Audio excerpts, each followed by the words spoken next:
me put my thing on do not disturb. Those demons. When you start a live stream, that's when they want to start texting. Yeah, all right, we live. All right. All right, Shalom. So First, we want to give all praises, honor, and glory to Yahweh, Bashem Yahushai, Bashem Rachakodash. Awareness to the apostles of Great Millstone, and peace and blessings to the elect.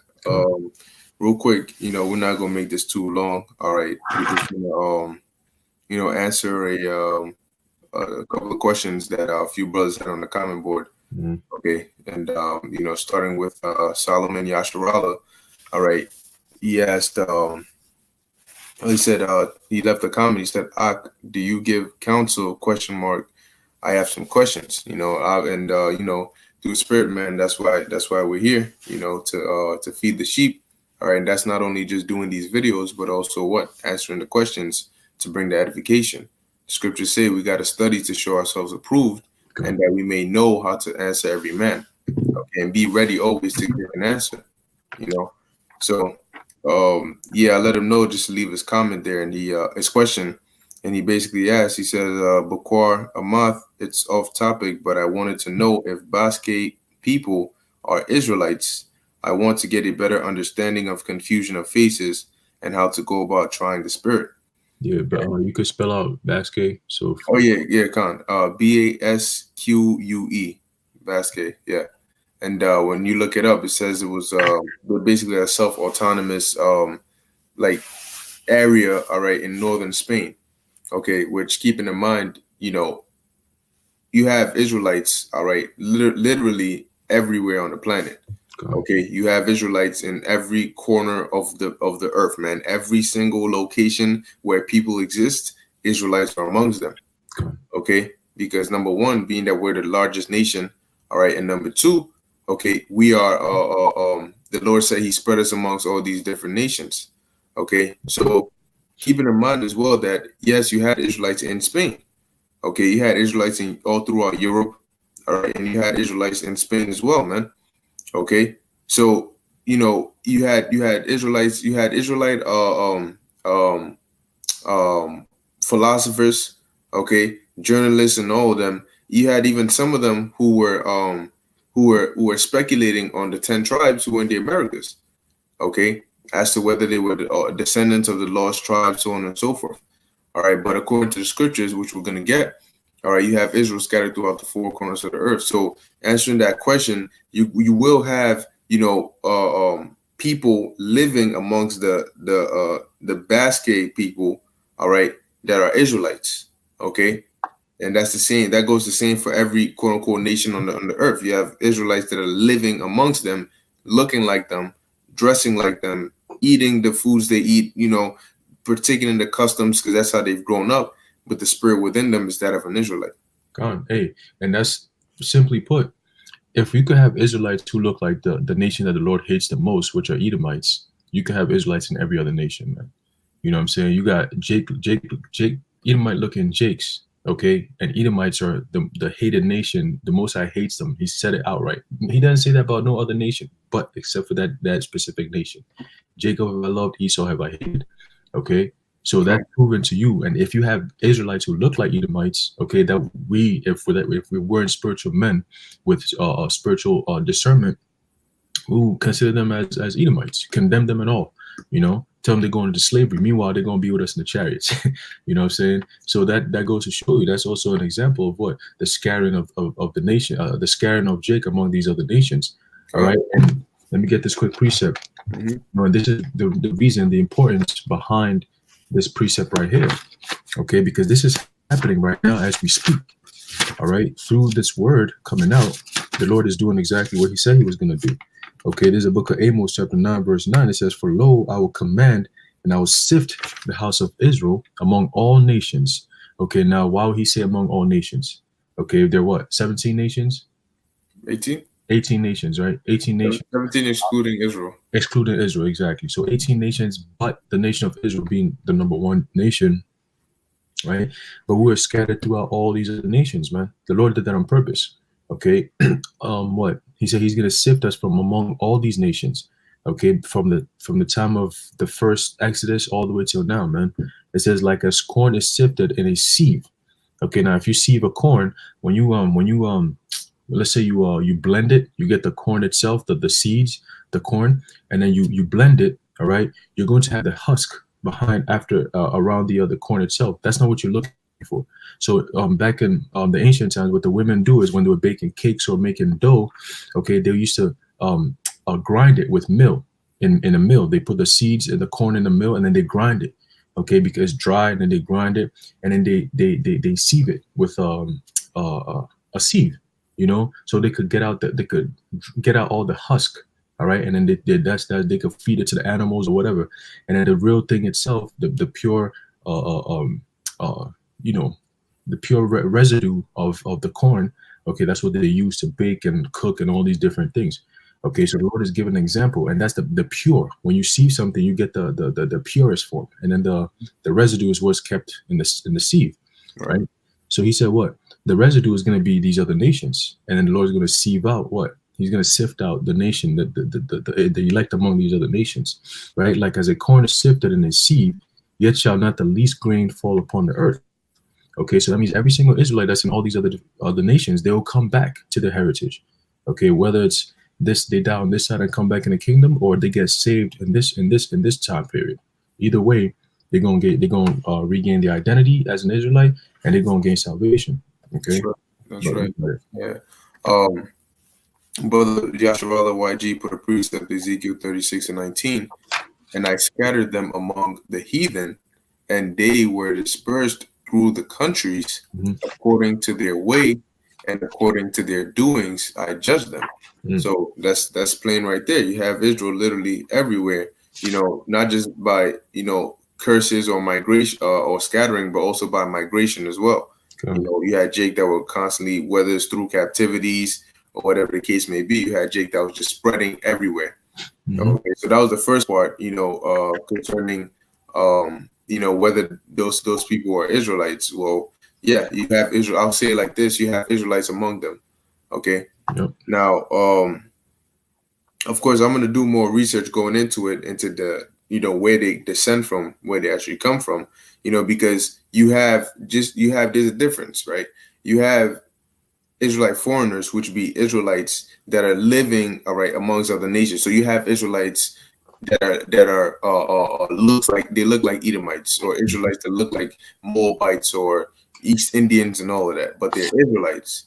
And then you also have those who, like, if you go to like western parts of Africa, you have like the Ashantis and all that. They are actual straight, like if you trace their lineage, it straight goes to the descendants of Israelites, so there's a difference there. So that's what I'm saying. I'm going to do more research into the basket to see if they're like sort of like a break off of some descendants somewhere. Nonetheless, to play it on the safe side, we do have Israelites among them. Now, second part was the brother said I want to get a better understanding of confusion of faces and how to go about trying the spirit. Well, confusion of faces, you have one, I think, in the book of Daniel, when it says, "Oh Lord, unto you belongeth righteousness, but unto us confusion of faces," and that is referring on to being shamefaced, and then you have it in the other sense of basically Israelites looking like another nation. Okay, now in order to do you have Hebrews no, Hebrews 5:12. What does it say? You be told again? Yeah. Bring that out real quick, because it's gonna go into it really around the 13th verse, but you can start at 12. So you say you want to get better at trying the spirit. The first thing you do is really try it with His word. Now, Jake, you can tell who's an Israelite. It's not by how they look. But by the spirit within them. But mainly on this side, we're not really, the main focus isn't about Israelites per se. It's more about the elect of the Israelites. Because regardless of if you can find out if somebody's an Israelite or not, if they're not of the elect, it doesn't matter, because they're going to be destroyed on this side. So the main discernment you're looking for are who are the elect, all right, of these Israelites. Because the elect are going to be in everywhere, man. So how do you discern that? By using this word. It's like having a magnet and hovering it over a junk pile, everything that's metal is going to come out and stick to the magnet. So you use the scriptures as that magnet, you know, or like a metal detector. You know, the closer you get, you hear the sound, whatever, you know. So if you got the precept, we could. It's the book of Hebrews chapter 5 verse 12. It says, for when for the time you ought to be teachers, you have the need that one teach you again. Right. So before you start teaching, obviously you have to be a student first. So you have to be taught. Okay. Go ahead. God, it says, which be the first principles of the oracles of the Most High. That's right. Which be the first principles of the oracles of the Most High. Even when you look through a life as a baby, all right, if you look at the cycle of life, a baby has to be taught, all right? And then they grow up, and then they grow up with whatever they're taught before they then start to teach others. You know, if you have children, the firstborn, all right, he gets taught, and if there's a great age difference between him and his younger siblings, he starts to teach his younger siblings. And then when they get to an age where they know enough, they'll start to teach others as well. You know, so that's like the basic principles of life. You learn and then you teach, and then that's why the elders, all right, or the aged have more experience, so they can give you better advice. Because when they were kids, they were taught. You know, and so being the same thing in this truth, when you first come into this truth, the Lord compares it to what? Being born again. So you're starting off as a baby, and the baby has to be taught. Like Paul said. You have to become fools to be wise. You know, you have to basically come into that humble position of not knowing anything and being willing to learn. And once you learn, you can teach. Hey, that's the same thing with Yahushua and the disciples, man. They came in there and they were grown ass men. Okay, they were living their own lives. Peter had a family. He had a wife. Okay, you know, all the other disciples, they had jobs, they had occupations. I believe Mark. No, it wasn't Mark. Matthew was also known as Levi. He was a tax collector. He was making bank. Okay, so they were all living their lives, but when they met Yahushua, they had to be taught again. Everything they believed, okay, everything they knew was confirmed through the Spirit, and they got further clarification and understanding of the scriptures. Okay, and that's when they were able to go out there and teach. So that's the same thing when you come to this truth at first. Yes, you might know a couple of precepts that you learned from the church, but do you understand what they mean? See, that's when you got to be taught again. That's when the growing up comes into play. Okay. It says, and are become such as have need of milk and not of strong meat. Okay. Right.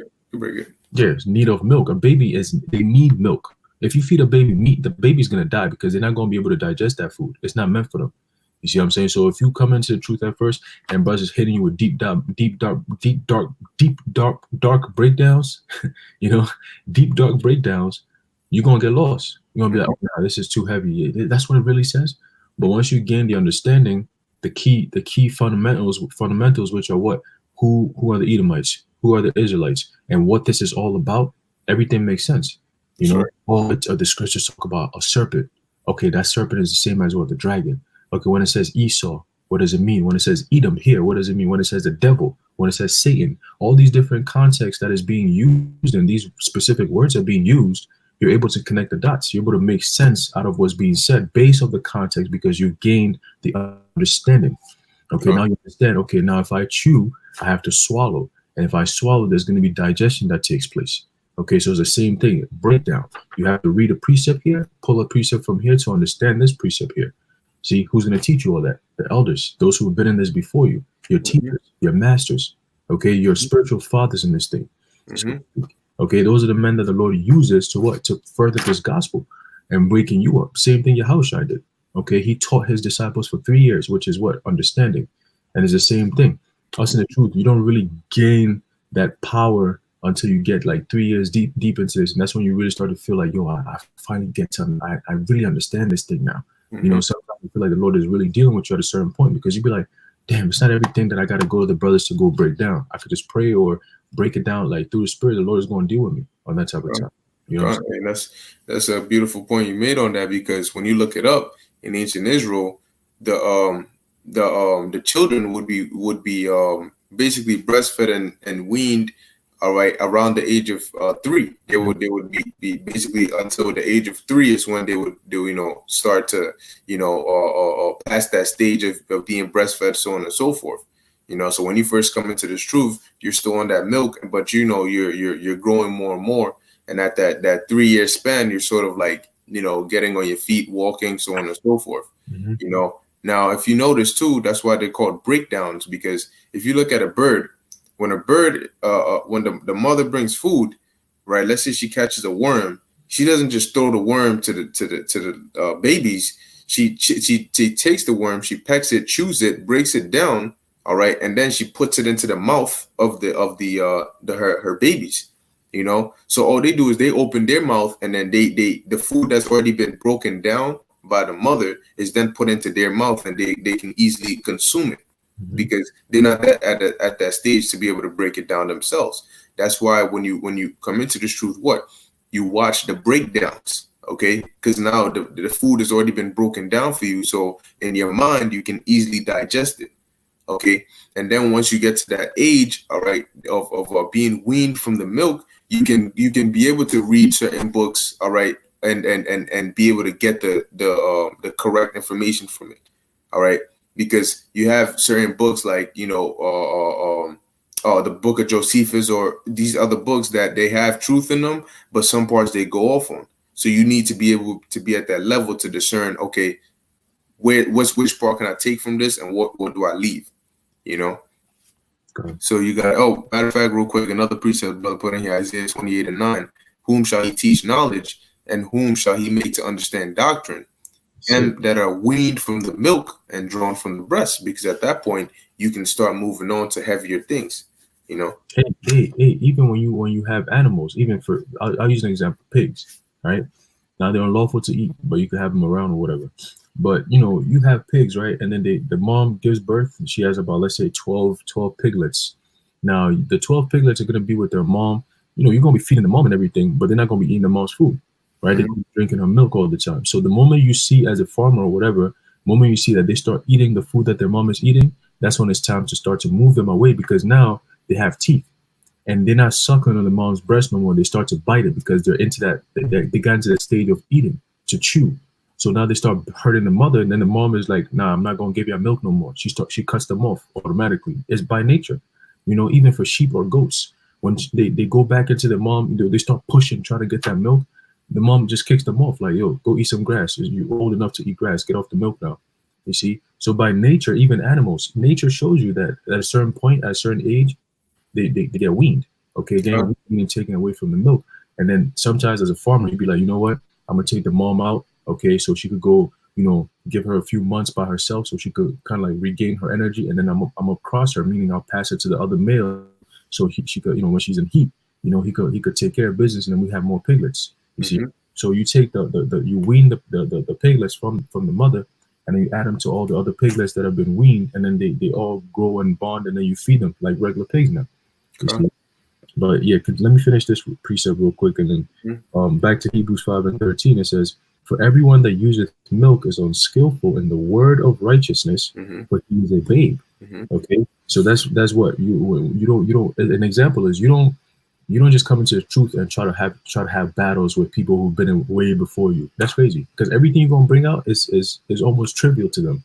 It's like what deep shit can you really say that's gonna change my whole mind, bro? That's why it's amazing when you see people who just come into this thing and they really talk back to elders and stuff. You'd be like, wow, you got demons on you, So it says, "But strong meat belongeth to them that are of full age, even those who by reason of use have their senses exercised to discern both good and evil." That's right. That's what you got it. No, I was gonna say, so that's the point right there. Going into that, being that spiritual discernment is by use of what? Exercise. You have to exercise that, so it comes by experience. The more and more you do it, you'll get better at it, where you can sense it. You'll be able to tell. You've honed your spiritual discernment skills to where you can tell. So really, when you start off, the easiest or the best way to start is by using the scriptures, testing the spirit of the person, because the elect will have a certain kind of spirit, right? So to answer your question, brother, when you want to try somebody's spirit, okay, you can tell by certain things you say to them, how they receive it. If they're of the elect, they will inquire, or they'll be willing to at least hear what you're saying, and it will make sense in their mind.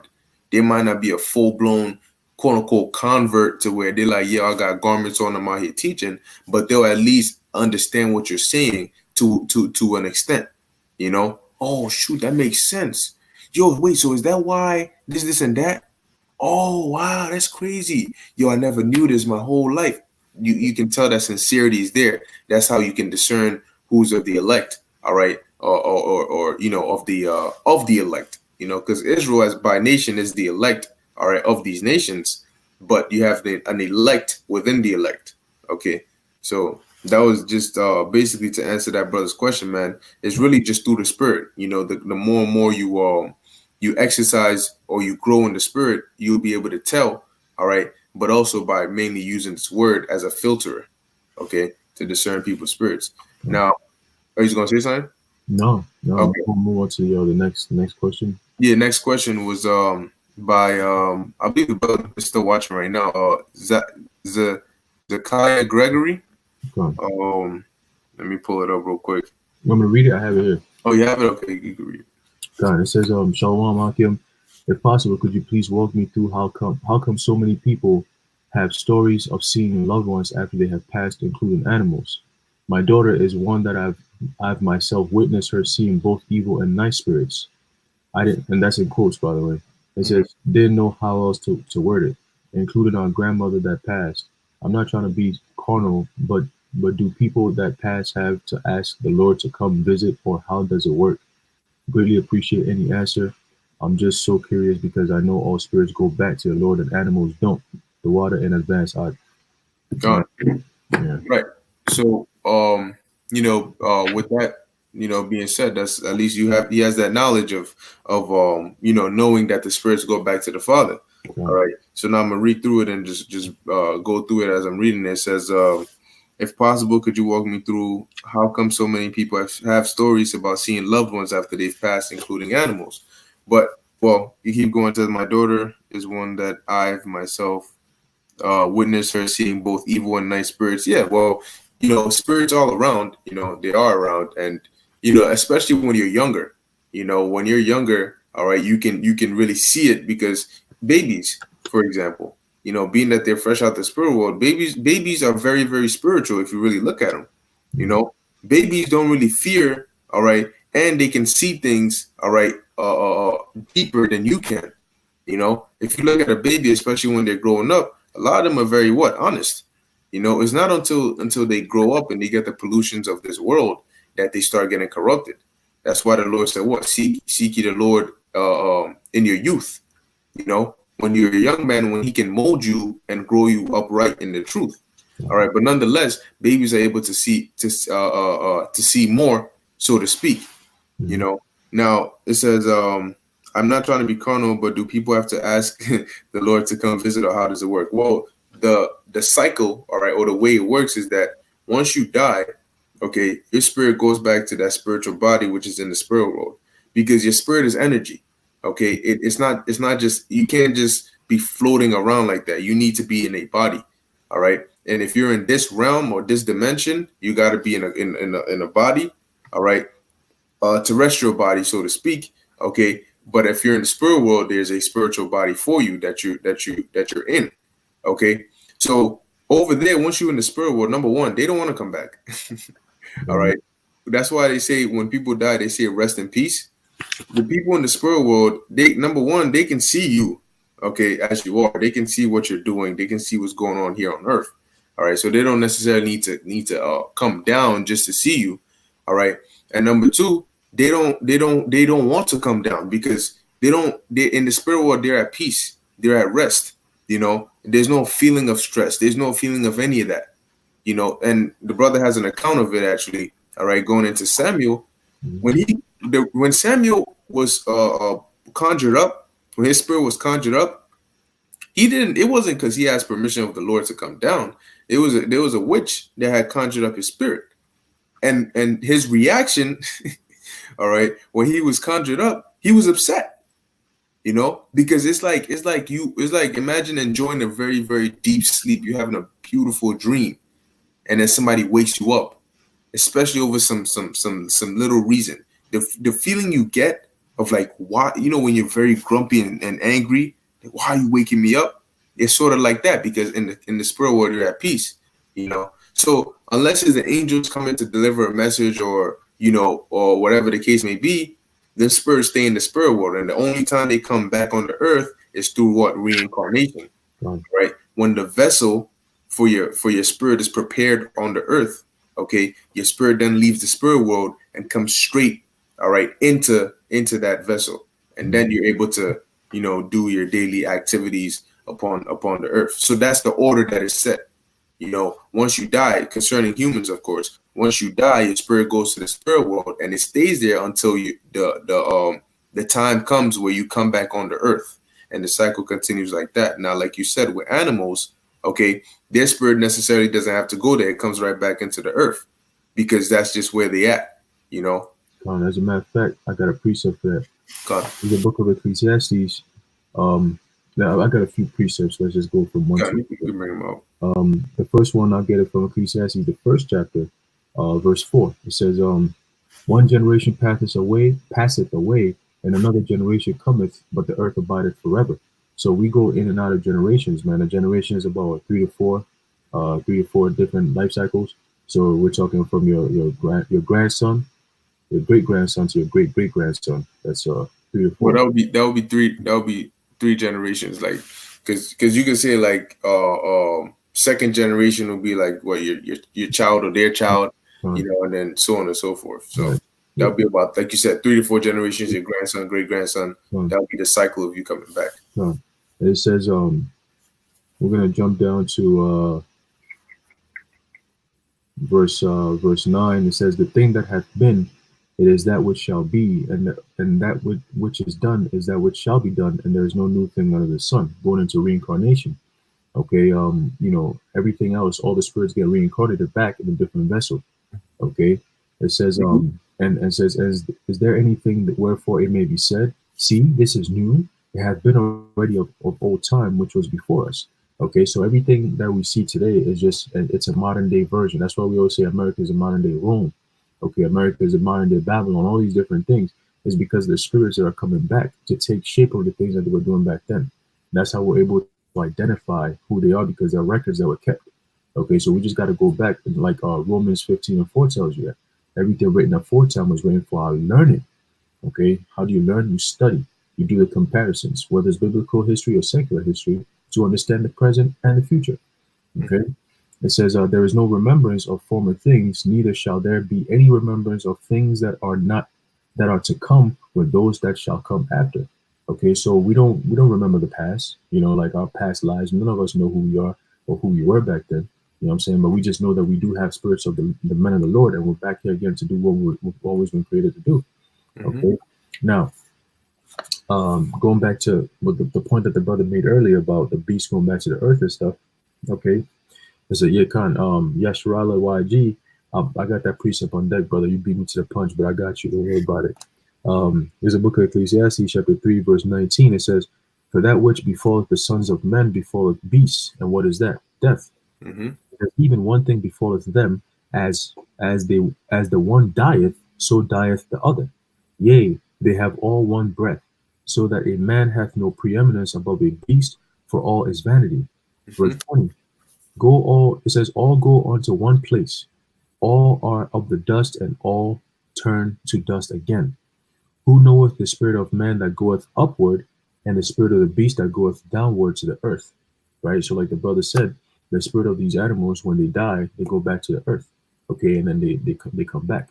That's why sometimes you might have a dog, and we've encountered this, where we had a dog years ago. He died, and then there's another dog that replaced it, and the dog was acting the same way like the old dog.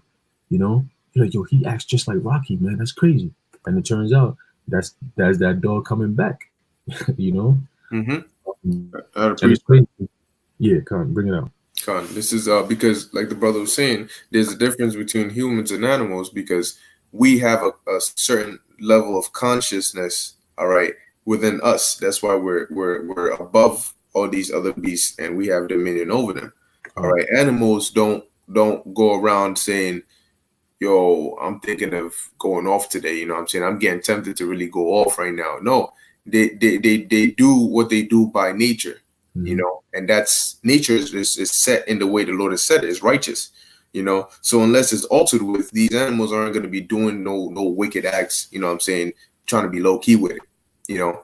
So there's no need for them to go to the spirit world to go get judged, to come down and serve their judgment. No. All right. They're like, they're going to do what they've been programmed to do. Okay. A dog barks, a dog barks. All right. A cat meows, a cat meows. You know, that's just the cycle they keep coming back and doing. So I have a precept. This is Ecclesiasticus 17:1. The Lord created man of the earth and turned him into it again. Because when you were created of the earth, and when you die, you go back to the ground. He gave them few days and a short time, and power also over the things therein. Of course, we were immortal at first, but due to the transgression, the Lord reduced man's lifespan to what's 100 years, 100 years, what 70 years, 70 years, which is roughly around that same time period. Nonetheless, we don't live as long as we used to. That's why He gave us a few days. He endued them with strength by themselves, and made them according to His image, and put the fear of man upon all flesh, and gave him dominion over beasts and fowls. They received the use of the 5 operations of the Lord, and in the 6th place He imparted them understanding. See? And in the 7th, speech, an interpreter of the cogitations thereof. Counsel and a tongue, and eyes and ears, and a heart gave He them to understand.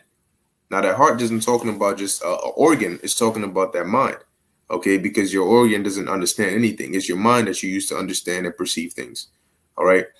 Withal, He filled them with knowledge of understanding, and showed them good and evil, okay? So these are the different things and senses that the Lord imparted onto man, okay, onto humans. The animals don't have all that extraness, okay? Yeah, they eat, they breathe, they live, they die, but there's something extra about us, okay? We think, we speak, we understand, you know, we do certain things a different way. So that's why, you know, the things we do is on a different level than them, okay? So going back to that, but you can carry on with your precepts concerning, you know. Yeah, I just wanted to bring out this last one that the brother highlighted. Ecclesiastes chapter 12, verse 7, it says, "Then shall the dust return to the earth as it was, and the spirit shall return unto the power who gave it." Okay, so again, that's the cycle of life when people die, so-called die, because death really isn't anything to be worried about.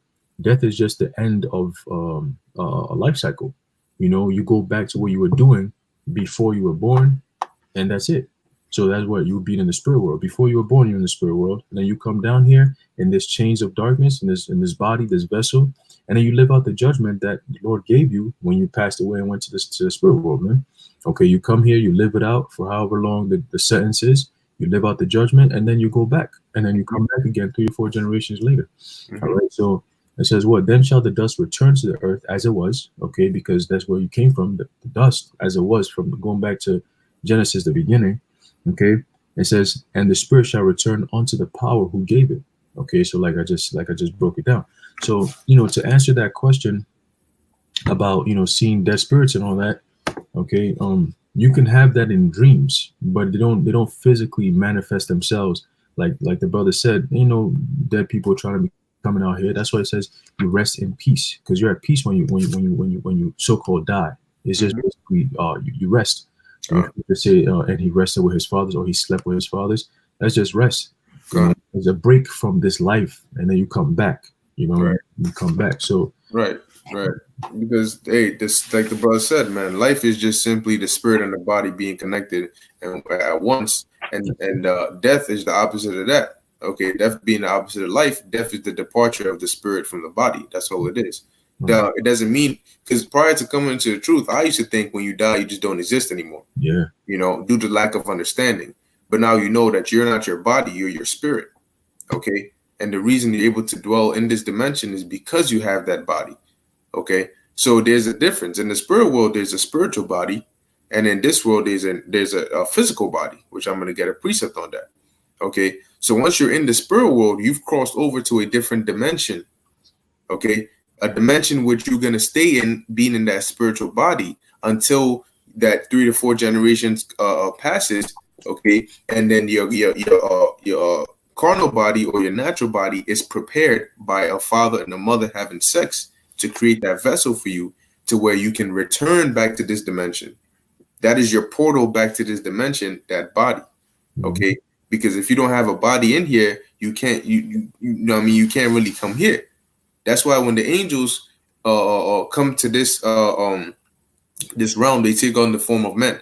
You know, for example, Raphael, when he came, he took on the form of a man. Okay, so they'll manifest and look like men, and that's why they'll tell you when they appear, it says it'll be like a vision.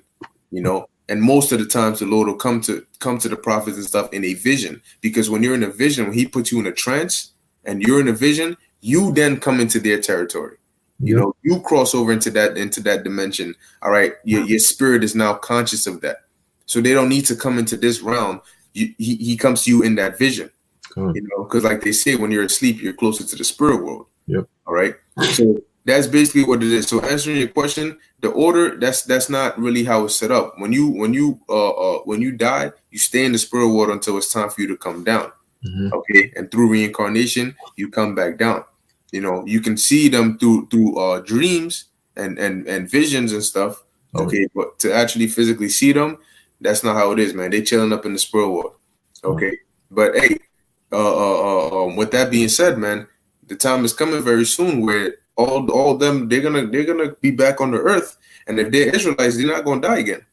You know, so you're not gonna have to worry about it. Just trust and believe. All your dead loved ones that died, you know, whatever the case may be, if they're Israelites, they're gonna be back on the earth again to stay. All right. After your Yahushua comes back, they're gonna come back on the earth through the loins, all right, of the elect. Okay, but when they come back, they're gonna remember.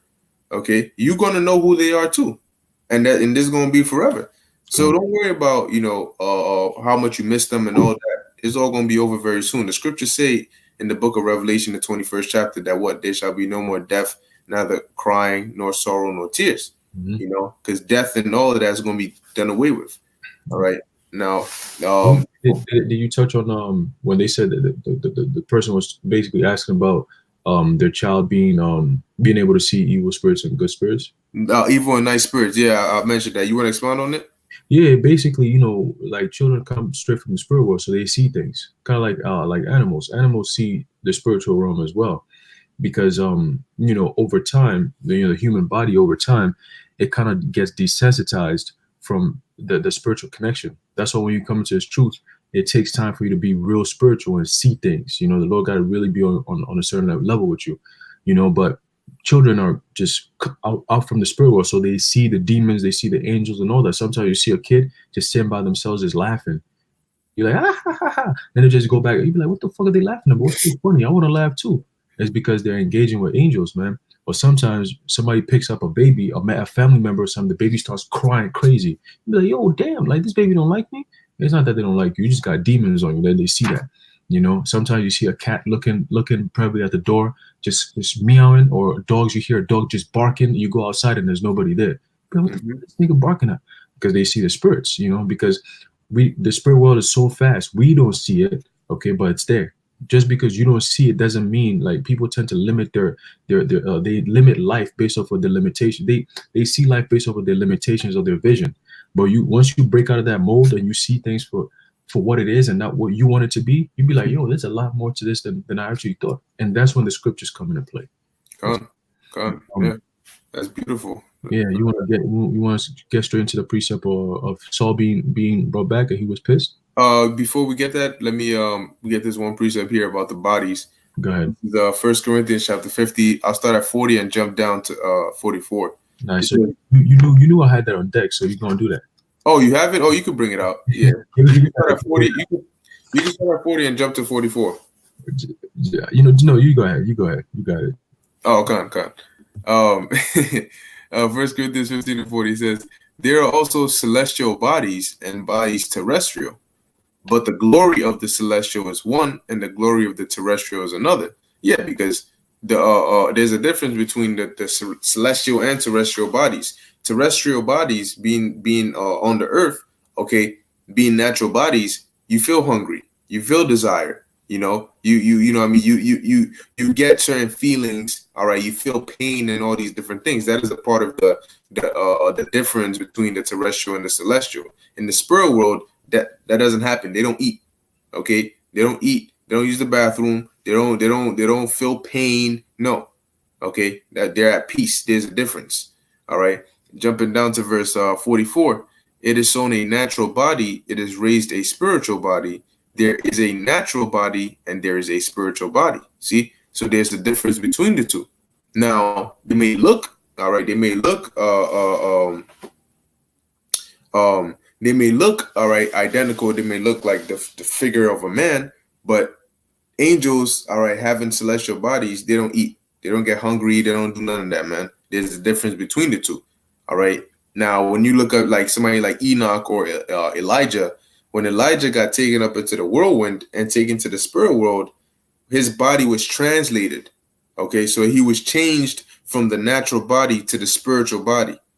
Okay, his spirit didn't have to now leave this this earth and then go to that dimension. No, he was changed into that body.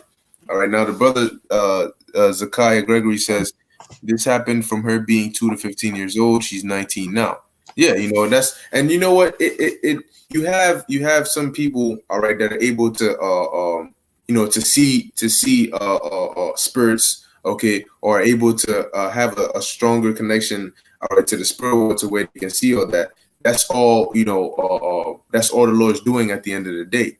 Okay, but concerning the order and the way, because you even have witches, like the brother's about to get into, that are able to deal with familiar spirits. Mhm. You know, witches that are able to see the future and do all these different things. Okay, but nonetheless, you know, we gonna go into it real quick, because what we just gave you is basically the order. You know, this is the cycle of it. You know, You even have, touching on the witches that go into these things, that's always been from the time of old. Witches do have that ability to tap into things. Okay, now even the Rothschilds, there's a book that I was reading that goes into how do they know exactly who they are? They go back into the dead, the dead ancestors, and they communicate with them, and they're the ones who pass on the lineage information, as in this person is this coming back, or this person is that person, or da da da. So they know who to reverence and whatnot. Okay, so they use that and they keep track of that. Okay, all these devils, man, from way back then, they know exactly. All these brothers always bring it out. They know who we are. They know who we. They got the records. Yes, they do. Yes, they do, because they tap into that. They go into familiar spirits. Demons are intelligent. That's what the word demon means. So they tap into their spirits. They do all these different rituals. They have high priests on the left hand side, okay, and they get into these things. They do sacrifices. They do all types of shit to get into the spirit world and see stuff. Okay. But yeah, going back to what the brother said, and also to add on to a little bit more on what the brother Zechariah Gregory is saying. Okay, yes, you do have people who they see more than the average Joe, okay, so to speak, and they have more of a like you said, a closer or more stronger spiritual eye, basically, you know, so they can see shit. You know what I'm saying? Hey, me as a kid, I was seeing shit. They thought I was crazy, you know, until the Lord, you know, they prayed over me, and then all them demons stopped. But you know, it happens. You know what I'm saying? Hey, real quick before we get into that precept, you also keep in mind that being with the nice and evil spirits, yeah, you have that. You know, you have, and then you also have people that deal with on the left hand side, you know, to where they can send spirits your way. You know, and these demons can take on the form of somebody that looks familiar, all right, to try and mess with you or to get at you. You know, the same way the devil is able to show you how to shine all the different kingdoms, all right, of old, and basically try to get into your Hawashai's mind. Yeah, you have demons that are able to take on the form of somebody that looks like, you know, a loved one or whatever the case may be, okay, and talk to you or say whatever, or, you know, whatever the case may be. And you have people that literally can go to witches and conjure up spirits, you know, call upon those spirits, as we have an account of that the brother's gonna get. You know, so not saying that, you know, your daughter didn't see it. There's a chance she saw, you know, maybe her grandma or whatever the case may be. But keep in mind, that's all according to the will of the Lord. Okay, because the Lord her seeing a spirit, all right, of a dead loved one does not necessarily mean that the dead loved one came there. You know, she might have seen it through the spirit. She might have seen it as like in a vision, all right, or, you know, when you daydream, you know, you're still here, but your mind is seeing something else. You know, that could have happened where she just wasn't able to discern between the two. All right, that if she was actually in real consciousness seeing it, or if she was in the spirit seeing it. You know, because hey, you read the scriptures, it'll tell you, and the spirit took me away, and I saw in the spirit, you know, I saw this, even with Ezekiel, how the Lord took him through the spirit and showed him what the people in Jerusalem, though Ezekiel was in Babylon, the Lord showed them what they were doing in Jerusalem, the wickedness that they were doing over there. Yep. You know, same thing with John the Revelator. The Lord showed them the future, showed them people taking the chip and all those different things. So he can show you things through the spirit, you know, and sometimes you might not be able to discern, you know, that you're really locked into the spirit seeing it, you know, but you got it. Right. Hey, we're gonna get right into it. This is a book of 1 Samuel, chapter 28. Start off at the top. It says, "And it came to pass in those days that the Philistines gathered their armies together for warfare to fight with Israel. And Achish said unto David, Know thou assuredly that thou shalt go out with me to battle, thou and thy men. And David said to Achish," let's just jump to the point. Verse 3 says, "Now Samuel was dead, and all Israel had lamented him, and buried him in Ramah, even in his own city. And Saul had put away those that had familiar spirits and wizards out of the land. And the Philistines gathered themselves together and came and pitched in Shunem. And Saul gathered all Israel together, and they pitched in Gilboa. And when Saul saw the host of the Philistines, he was afraid, and his heart greatly trembled." Okay. And when Saul, what the fuck? Oh, and when Saul inquired the Lord Yahweh, the Lord Yahweh answered him not, neither by dreams, nor Urim, nor by prophets. Okay? Then said Saul unto his servants, because at that point the Lord had already taken the spirit off of Saul, so he wasn't dealing with Saul. You see what I'm saying? It says, then said Saul unto his servants. See, Saul got desperate. Okay, so now see what he does. "Seek me a woman that hath a familiar spirits, right? That I may go to her and inquire of her. And his servant said to him, Behold, there is a woman that hath a familiar spirit at Endor." Okay, so they told him, he said, "Go find me somebody who's into this type of shit, who's into, you know, the witchcraft and the sorcery and the astrologies and all that stuff. You know, the future tellers, all those crazy shit. Give me somebody like that." Okay, and Saul disguised himself. Why do you think he would do that? Because he was ashamed. He's not gonna go over there and be like, "I'm King Saul." He's gonna get whatever he wants, but he didn't want to put that image out there because it's like, whoa. You're the king of Israel. Are you not supposed to be condemning these things? Did we not just read a verse up that he was condemning all those things? He put them all away. And all of a sudden, you just gonna come and talk to a soothsayer, a witch? Nah, bro, that looked crazy. So he had to disguise himself. Okay, it says what? "And put on other raiment, and he went, and 2 men with him. And they came to the woman by night and said," not by day, but by night, because what? He's doing an evil deed, so he had to do it in the darkness so nobody could see him. At least that's what he thought. We see the mind of Jake. "And he said, I pray thee, divine unto me by the familiar spirit, and bring me him up, whom I shall name unto thee." Now, Saul was talking to the witch, right? Now, I looked it up. Familiar spirits. A familiar spirit is, if you have a witch that has a familiar spirit, it means that she has a demon that's with her, allowing her to do the things she's doing. Yep. Because that's what a familiar spirit is. I just read it here. It says here, when they served witches, they were often, this is talking about a familiar spirit, they were often taught to be malevolent, while when working for cunning folk, they were often thought of as benevolent. Although there were some ambiguity in both cases, the former were often categorized as demons, while the latter were more commonly thought of and described as fairies. The main purpose of familiars or familiar spirits is to serve the witch or young witch, providing protection for them as they come into their new powers. You know, so the familiar, if she had a familiar spirit, that means that she has a demon that's working with her, allowing her to do these miracles. That's why, read that part again that Saul said. God, it says what? "And Saul disguised himself and put on other raiment, and went, and 2 men with him, and they came to the woman by night and said, I pray thee, divine unto me by the familiar spirit. See, divine up onto me by the familiar spirit. So use that, tell that witch or whatever spirit you got to use her power to bring up, go ahead.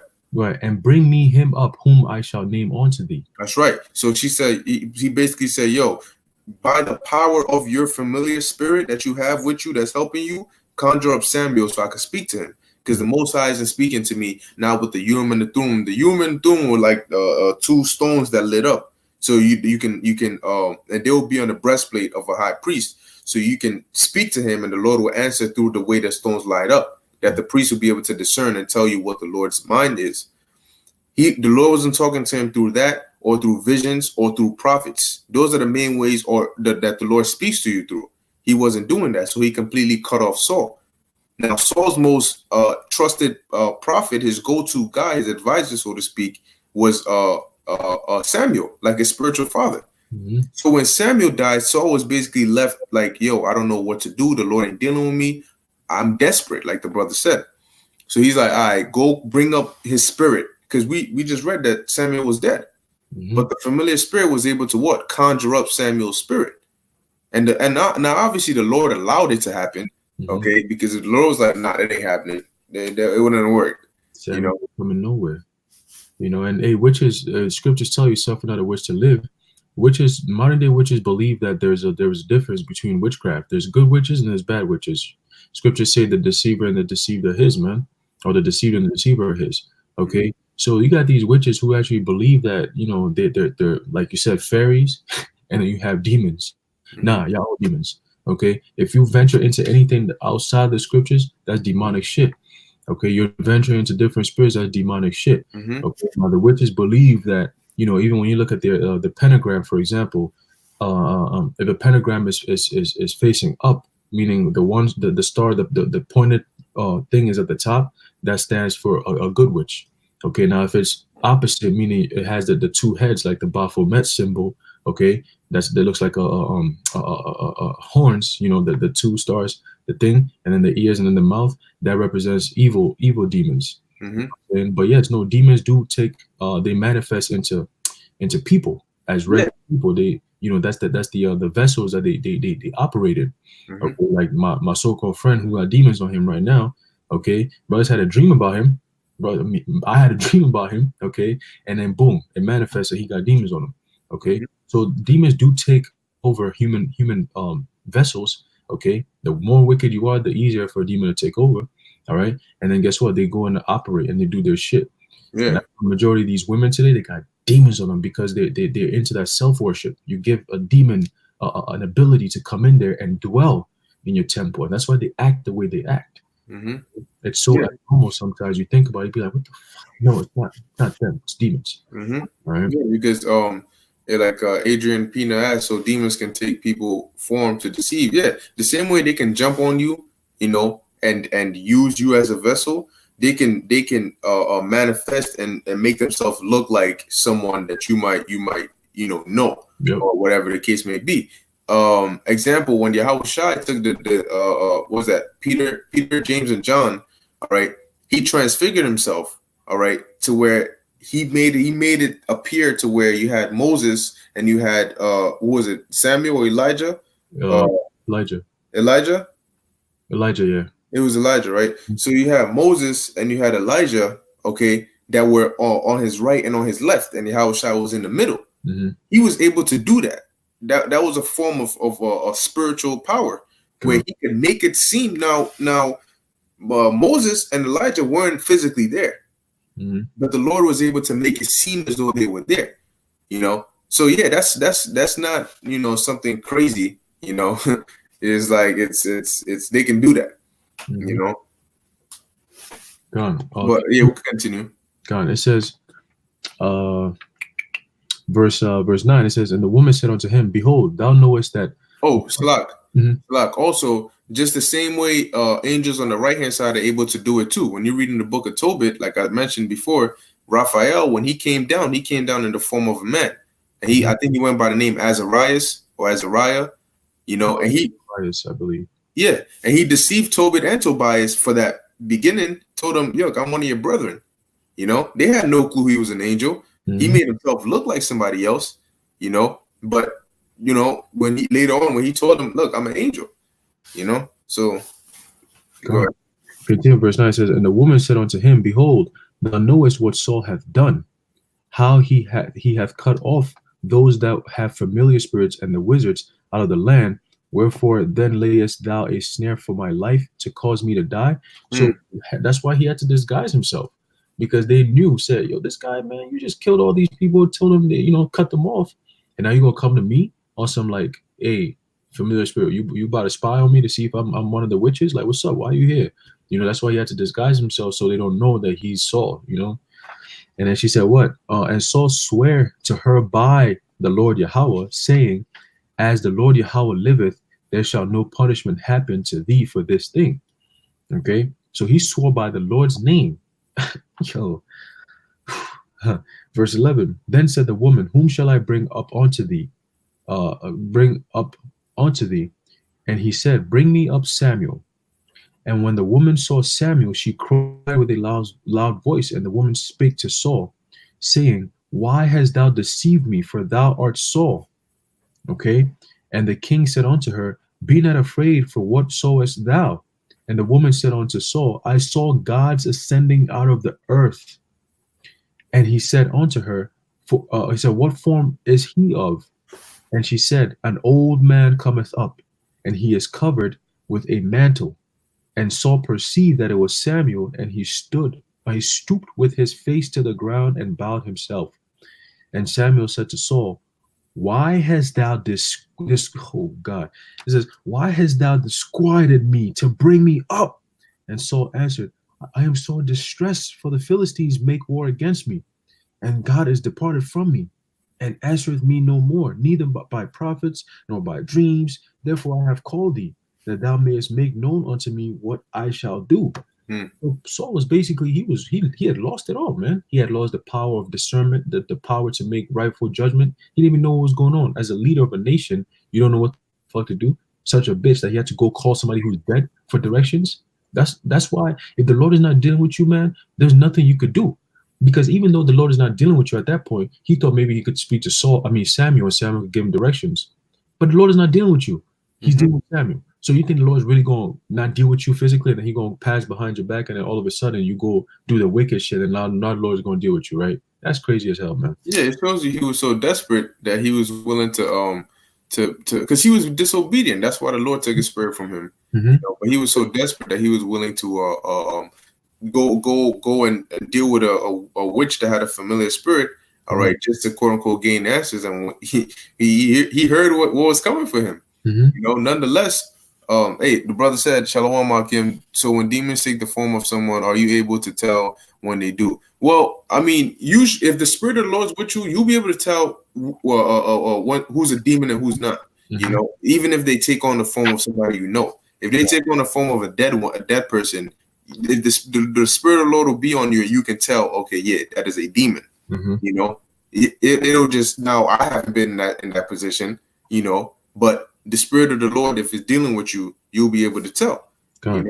Hey, go ahead. Yeah, it's not commonplace for a dead person to be walking among the living. That's why when Yahushua rose again, they thought he was a demon. They were like, "What the fuck? We just see spirits? Like, how the fuck this nigga manifested?" You see, they were bugged out. But then he showed them. He said, "Look, feel my palm. I told you I was gonna wake up again. What the hell is wrong with you?" Mm-hmm. And he said, "Yo, y'all got some food? Let's eat." You see, Yep. he was making light of the situation, but to them, they're like, "Nah," they were still shook. Like, this guy, no way. So it's the same thing. If you in this world and you know somebody dies and you see the person walking around, you should be throwing up some prayers and getting the fuck up out of there, because that's not that's a demon, bro. And they're coming for you. So you might be throwing up some prayers and shit. You know what I'm saying? Do what you gotta do. Hey, hey, because real quick, just some more here. This is a definition of a familiar spirit. It says a familiar spirit. Hey, that's a spirit, man. Like the brother read about how there's nothing new on the earth. Mm-hmm. The same things that they were doing back there with familiar spirits, they do now. These celebrities, when they perform, Beyonce has Sasha Fierce, right? Mm-hmm. That's a familiar spirit. Eminem has Slim Shady. That's a familiar spirit. Okay. Nicki Minaj has what's it? Roman. Roman, right? That's a familiar spirit. And I'm going to read it. A familiar spirit, alter ego, doppelganger, personal demon, personal totem, spiritual companion. When you look up doppelganger, all right, for those who don't know, it says a doppelganger is a non-biologically related look-alike or double of a living person, sometimes portrayed as a ghostly or paranormal phenomenon and usually seen as a harbinger of bad luck. Okay, so a doppelganger is somebody that can look just like you, you know. So them demons, all right, or familiar spirit, it can be an alter ego. So when they perform, all right, when they go and sign these deals and these contracts and all that, man, and they go and perform, when they're performing, there's a video of Beyonce. I think she lifts up her head, and you can see her throat go wide, her eyes turn black, you know, as she's performing. You know, because you have what that familiar spirit that's taken over for them to perform. Now, these familiar spirits, it's not that they know how to sing, but they're able to put spells and enchantments on you through the vocals that they're singing out. They're pushing out vibrations onto the minds of the people. So the way you're gaining followers and fans isn't because of how good you sing, but the demon that has taken over is putting them under that trance under you. You know, that's why you have people that'll be on the train listening to a song and they'll start, you know, when you go to these parties and all people, there's a certain song that'll come on and everybody gets hyped. Yeah. Then they start singing it in the same, everybody singing the same song at the same time. Is them demons. These priests on the left-hand side, they prey on the track, the record deals before they sell it. They put demons into the track, and then when you listen to it, them demons come into you. It's all vibrations. There's been experiments done on when you play instruments, all right, with water around or even sand. If it's a peaceful, calm instrument, the water makes peaceful symbols. If it's demonic, it'll make demonic symbols. And what is your body made of? What, like 70% water? 75. 75? So if they're singing and they're pushing that vibration out the same way we push out righteous vibrations with this word and prophecies come to pass, it's the same thing, man. They push out wicked vibrations with familiar spirits. So these celebrities, when they say they're part of the quote-unquote Illuminati or they sold their soul, really they signed a deal to gain a familiar spirit, and that's how they're able to perform these different things. All right. Hey, even in the movies, you know, there's something called stunt double. Going to familiar spirit. Stunt double is basically somebody who looks like you and they play a certain scene that you, the person, may not be able to perform. So, for example, they might have a stunt double for The Rock, and he's doing Fast and Furious. There's a scene where maybe he can't really jump out and then do a freaking kick right out the car. So they'll get somebody who's a professional who does that and he looks just like him. Okay, or they put the makeup and everything to look just like him. So now he's doing it. So in the movie, it looks like The Rock, right? You'd be like, damn, bro, no, but it's not him. You go behind the scenes and you see how they actually produce that. You'd be like, oh, what the fuck? That's all witchcraft. They play with your mind. Okay, they play with your mind. So like the brother said, we got all these different celebrities. Who's the guy who just passed? Juice WRLD. Yeah. All these guys, they it's becoming a known thing to promote witchcraft. Like it's a normal thing. You know what I'm saying? Oh, I got demons. You know, he said what? Dying young, demon youth. You know, like you're dying young, demon youth, bro. What the hell are you talking about? Nigga got a tattoo 999. They asked him, what does that mean? Motherfucker said, oh, you know, when you look into the Bible, the last book, you know damn well what the name of the book is, but the last book, you know, it says, you know, 666, which is like, it symbolizes bad things and bad energy. I'm like, what the fuck is that still talking about? It symbolizes bad energy. So like, I turned it upside down so it could mean good energy. You don't know what you tapping into, my guy. You see, these are all different energies and different vibrations that do exist. And the more you say, no, they don't exist, that's when they attack you more, because demons want to prove to you, motherfucker, we exist and we're going to kill you. Okay? So that's why people be out here like, nah, I don't believe in that. You believe in God, you believe in the devil, but you don't believe in the ones that come with him? Are you crazy? Hey, well, the scriptures tell you, it says, do you believe that there's a most high? Good. The devils do as well. That's it. And they tremble. So these demons, they know the Most High. They believe in the Most High and they tremble. And the Most High, the same way he performs things on the right hand side, he does things on the left hand side as well. You ever seen in a movie when they try to conjure up a demon, right? If somebody has a familiar spirit, the person will be like this. They might sit down and be like, all right, I'm gonna call him, and then they just be like, You see the time? Oh yeah, that's the spirit. 1-4. Yep. So the person will be quiet, and then next thing you know, they'll be breathing, and then next thing you know, the demon will start speaking out of them. Because the person will go into like a trance-like state, and then the demon takes over, or the familiar spirit takes over, possesses them, and starts speaking through them. The voice might change, and people will be able to inquire from that familiar spirit, from that demon. So just the same way you had, like in the book of Acts, there were these people who had a maid or a servant who had she was a soothsayer. She had a familiar spirit for her to be able to tell you the future. It wasn't the woman telling you the future, but the demon that was on her, the familiar spirit that was telling them the future. Right. So if her masters were like, yo, I have a meeting tomorrow, or I'm gambling tomorrow, what cards should I put, or what should I play? She would sit down and allow the familiar spirit to take over her vessel, and they will communicate with that spirit, because spirits can tell you that. And then afterwards, they would go and do whatever the spirit told them, and they would get the gain. So that's why it says, with that familiar spirit, the masters wrought much gain. Mm-hmm. They won a lot of profit. So when Paul exercised the demon off of her and took that spirit off of her, they got tight. They were like, you just made us lose our cash cow, our money. So now we're going to bring you to court, and we want this nigga killed. We want him arrested. We want some judgment on him. Mm-hmm. Mm-hmm. Go ahead. Continuing, we're going to close it out with this, or unless you guys have more to say. Verse 1 Samuel 28, continue verse 19, it says, moreover, the Lord Yahweh will also deliver, verse 16, it says, then said Samuel, wherefore then, it says, then dost thou ask of me, seeing the Lord Yahweh is departed from thee and is become thine enemy? So he's like, why are you coming to me if the Lord is not even dealing with you no more? I'm only dealing with the men that the Lord is dealing with. So if you're not part of that, then I can't deal with you. Point blank, period. Okay, it says, and the Lord hath done to him, okay, as he spake by me. Because like you just made the point. Mm-hmm. So Saul is going to Samuel to ask for stuff, and Samuel's telling him, yo, my man, first off, the only reason I came to you in the first place was because the Lord sent me. That's it. So if the Lord isn't dealing with you, what makes you think you coming to me, I can do anything about that? I only came to you because the Lord sent me to come to you. And now the Lord I'm dead. I'm chilling. I'm tight because you woke me up. You just disquieted my peace. And the Lord isn't dealing with you. Why are you coming to me? Yep. And finishing off, it says, it says, and the Lord Yahweh hath done to him, and it says, like, as he spake by me. For the Lord Yahweh hath rent the kingdom out of thine hand, and given it to thy neighbor, even to David. Mm-hmm. So it was clipped after that for Saul, man. Ain't no kingdom after that. You went off, and that's it.